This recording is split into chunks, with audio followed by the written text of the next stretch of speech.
Change. What kind of change can organizing make?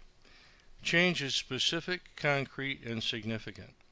It requires focus on a goal that will make a real difference that we can see.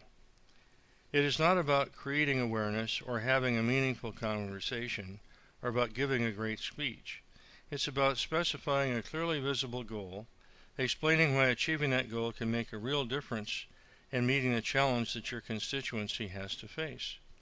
5 organizing practices. Organizing people to build the power to make change is based on mastery of 5 key leadership practices.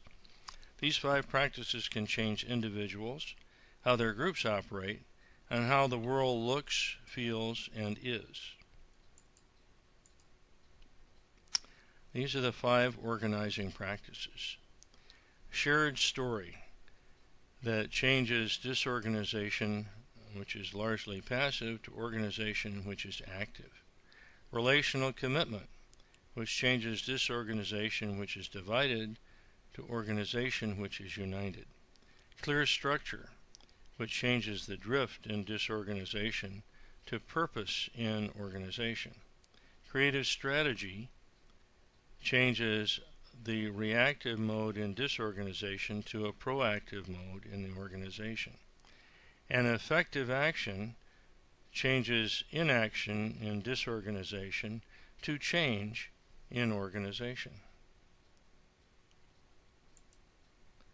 Creating a shared story. Organizing is rooted in the shared values as expressed as public narrative. Public narrative is how we communicate our values through stories, bringing alive the motivation that is a necessary precondition for changing the world.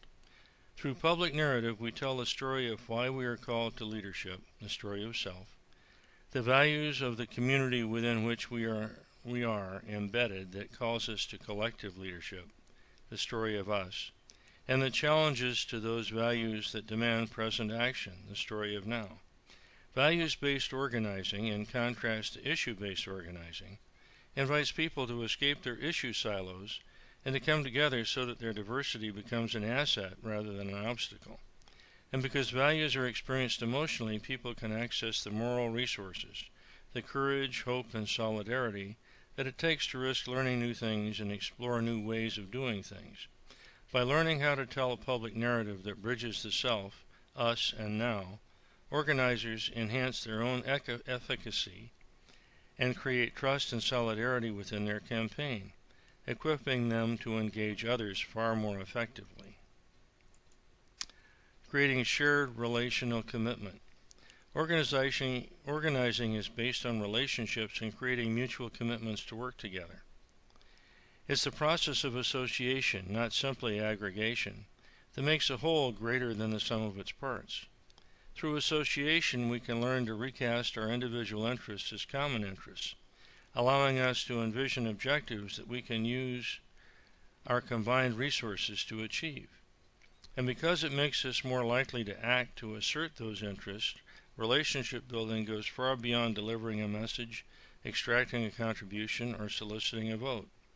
Relationships build as a result of one-on-one meetings, and small group meetings create the foundation of local campaign teams, and they are rooted in commitments people make to each other, not simply commitment to an idea, task, or issue.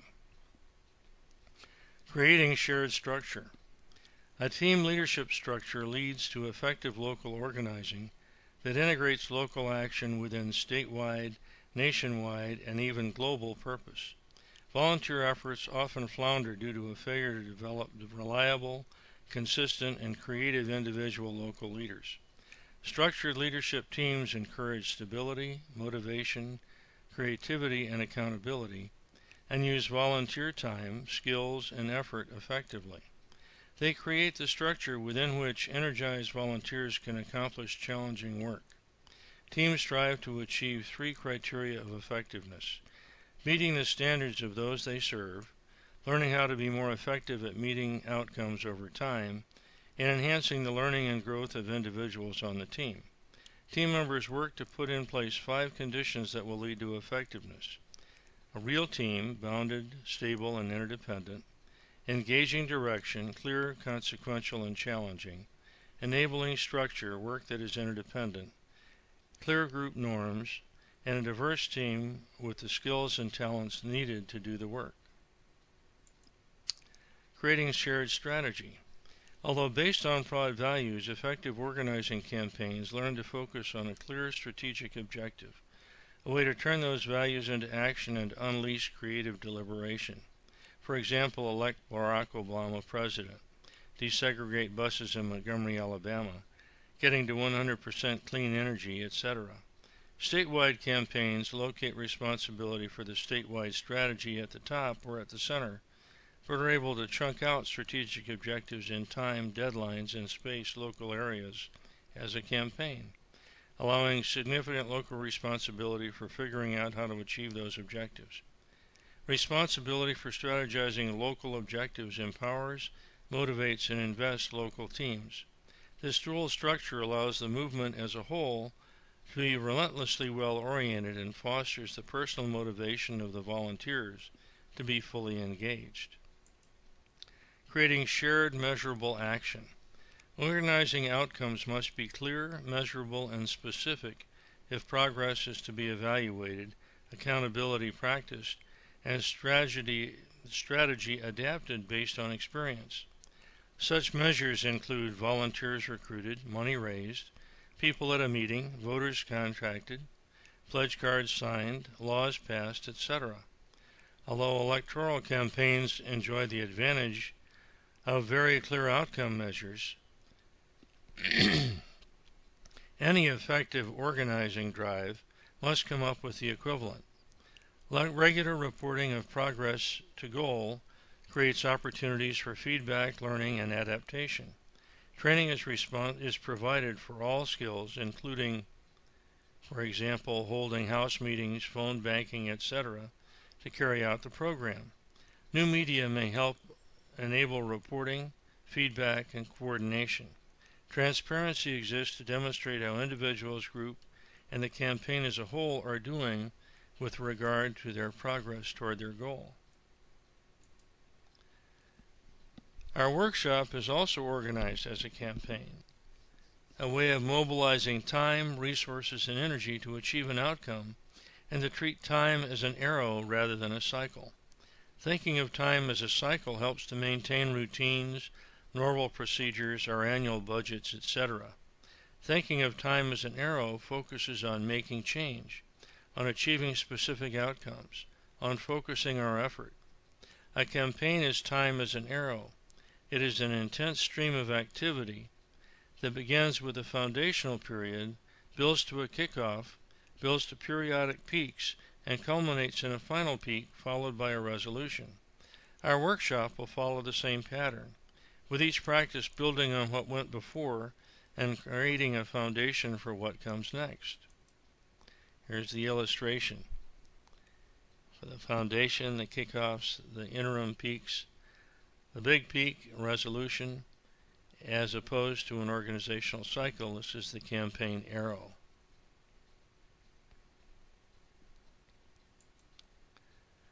We also take a particular approach to structuring leadership, a structure that enables us to develop the leadership of others even as we exercise our own. Sometimes we think leadership is about being the person that everyone goes to, such as the target in the middle there, like where the arrows go. How does it feel to be the dot in the middle of all those arrows? How does it feel to be one of the arrows that can't even get through? And what happens if the dot in the middle should disappear? Sometimes we think we don't need leadership at all because we're all leaders, but that looks like this. And you'll notice that each of the arrows is going outward in a separate direction. Who's responsible for coordinating everyone? And who's responsible for focusing on the good of the whole, not just one particular part? With whom does the buck stop? Another way to practice leadership is like this snowflake. Leadership practices by developing other leaders who in turn develop other leaders all the way down. While you may be the dot in the middle, your success comes on developing the leadership of others. Learning organizing. Organizing is a practice, a way of doing things. It's like learning to ride a bike. No matter how many books you read about bike riding, they're of little use when it comes to getting on the bike. And when you get on, the first thing that will happen is that you'll fall. And that's where the heart comes in. Either you give up and go home, or you find the courage to get back on, knowing you will fall, because that's the only way to learn to keep your balance.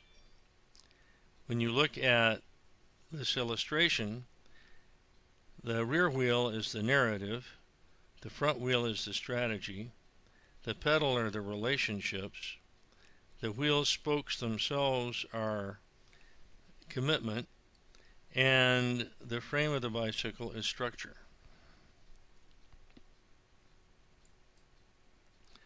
Each of our sessions will follow the same pattern: explanation, modeling, practice, and debriefing.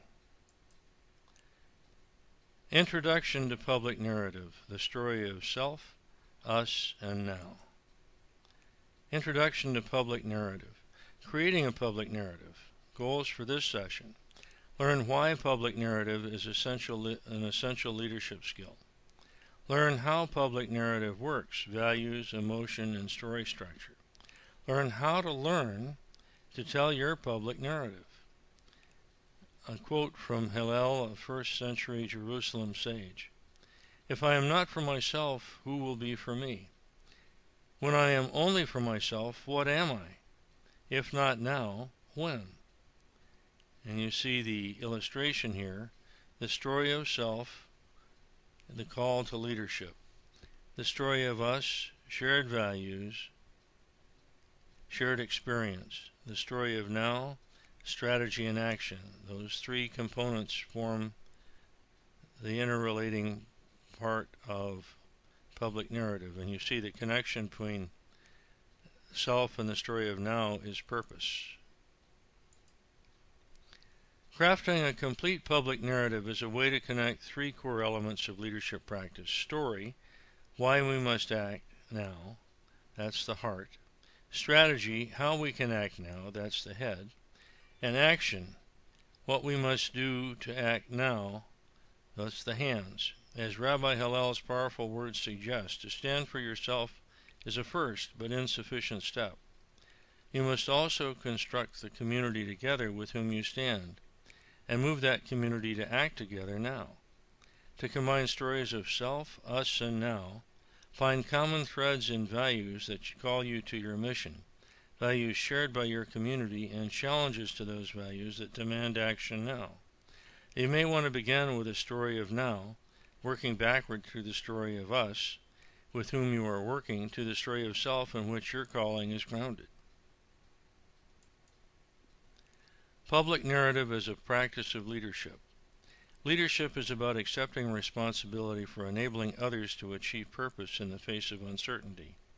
Narrative is how we learn to make choices and construct our identities as individuals, as communities, and as nations. Each of us has a compelling story to tell. Each of us has a story that can move others to action. As you learn this skill, you will be learning to tell a compelling story about yourself, your constituency, and the need for urgent and hopeful action. In addition, you will gain practice in listening and coaching others to tell a good story. Learning public narrative. We are all natural storytellers. We're hardwired for it. Although you may not have learned how to tell stories explicitly, their structure, the techniques, you've learned implicitly, imitating others, responding to the way others react to you, etc.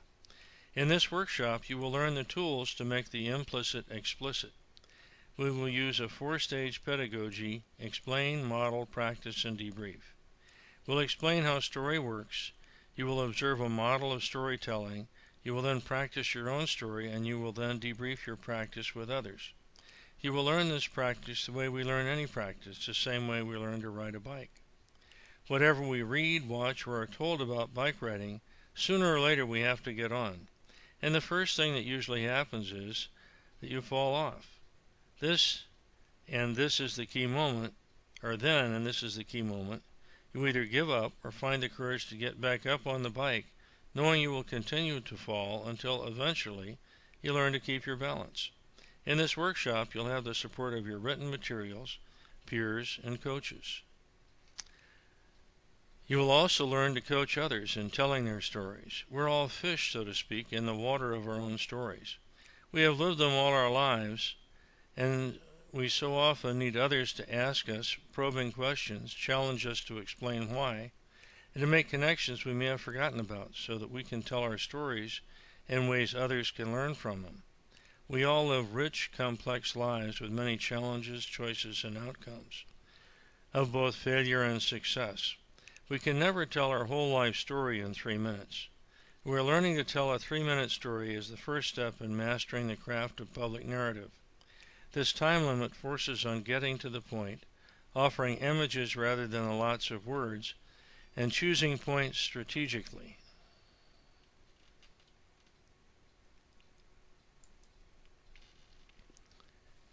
How public narrative works. Why use public narrative? 2 ways of knowing, and we need both.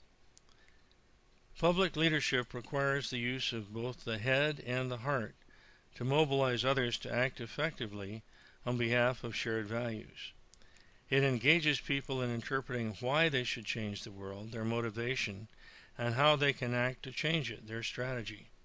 Public narrative is the why, the art of translating values into action through stories. Strategy is the head, narrative is the heart, and action is the shared understanding that leads to action, and that represents the hands.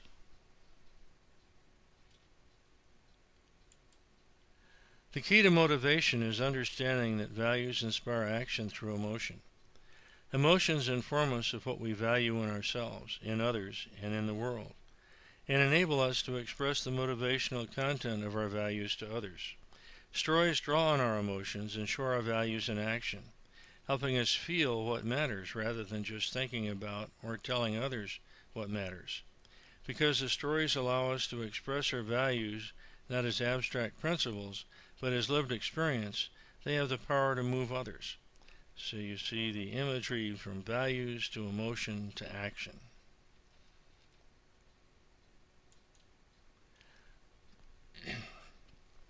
Some emotions inhibit mindful action, but other emotions facilitate action. The language of emotion is the language of movement, sharing the same root word. Mindful action is inhibited by inertia and apathy on the one hand, and fear, isolation, and self-doubt on the other. It can be facilitated by urgency and anger on the one hand, and hope, solidarity, and YCMAD, you can make a difference, on the other. Stories can mobilize emotions, enabling mindful action to overcome emotions that inhibit it.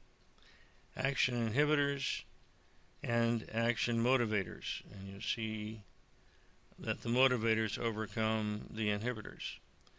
So the inhibitor of inertia is overcome by urgency. The inhibitor of apathy is overcome by anger. The inhibitor of fear is overcome by hope. The inhibitor of isolation is overcome by solidarity. And the inhibitor of self-doubt is overcome by the concept that you can make a difference.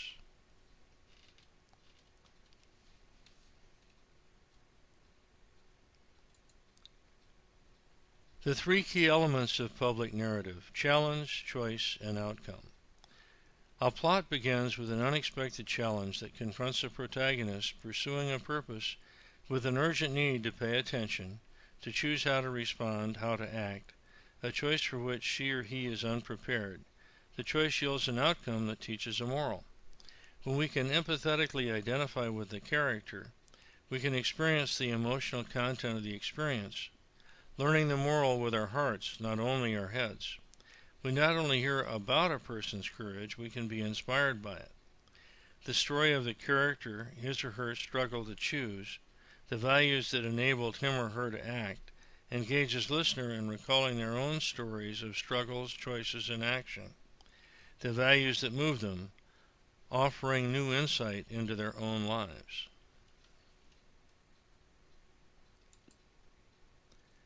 Here's the illustration for character, choice, the challenge, and the outcome, and the plot. and that leads to the moral. This is all part of the narrative structure. Public narrative combines a story of self, a story of us, and a story of now. And we've already looked at that imagery earlier. A story of now communicates an urgent challenge you are calling on your community to join you in acting on now. The story of now focuses on a challenge to the community demanding action now, a source of hope, and the choice of a pathway to action you call on others to join you in taking. A story of us communicates shared values that anchor your community, values that may be at risk or may also be sources of hope. Just as with a story of self, the values of a community are often expressed through key choice points in its life, founding movements, moments of crisis, of triumph, disaster, of resilience, of humor. Stories of us are accounts of events involving specific people, movements, events, words, etc.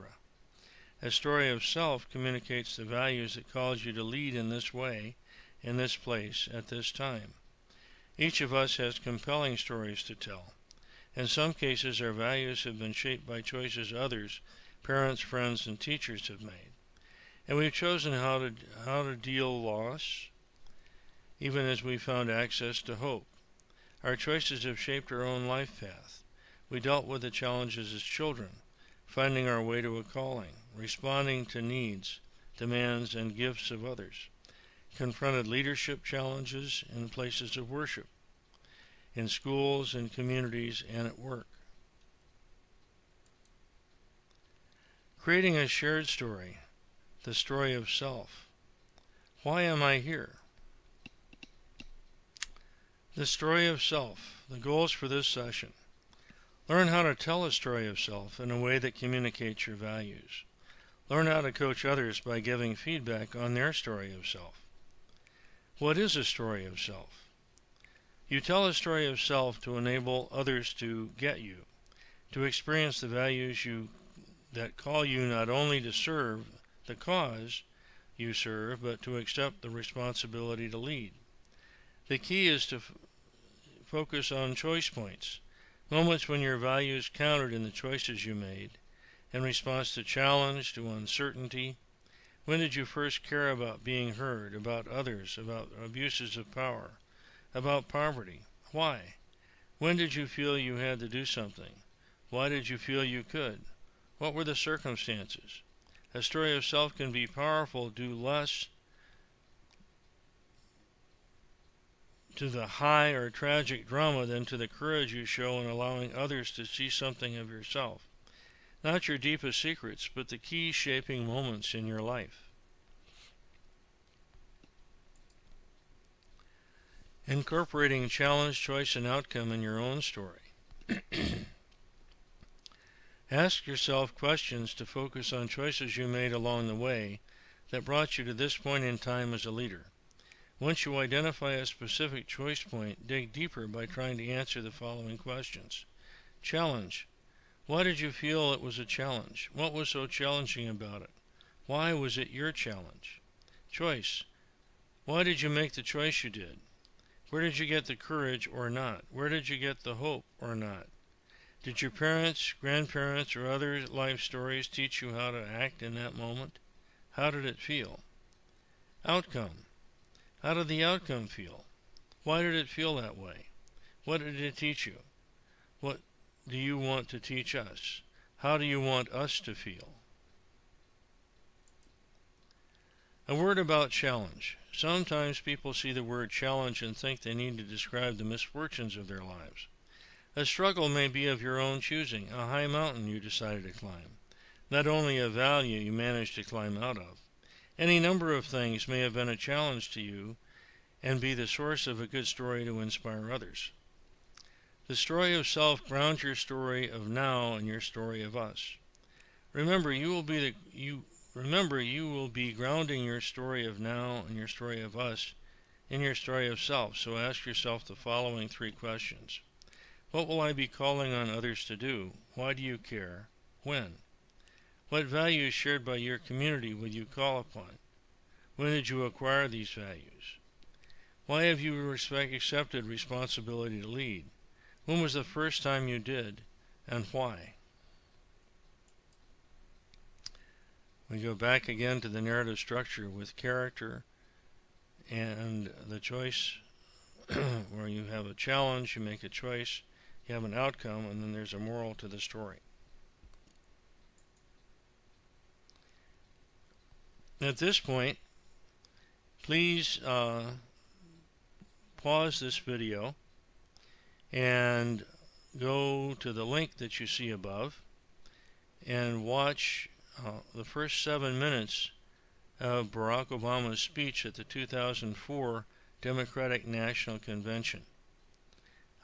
As you watch the video, focus on the elements of self, us, and now that you hear in his story. After you watch the video, come back and use your own paper, but respond to these questions about self, us, and now. What experience shaped his values? Whose choices were they? Why are they stories? In the story of us, who is the us to whom he appeals?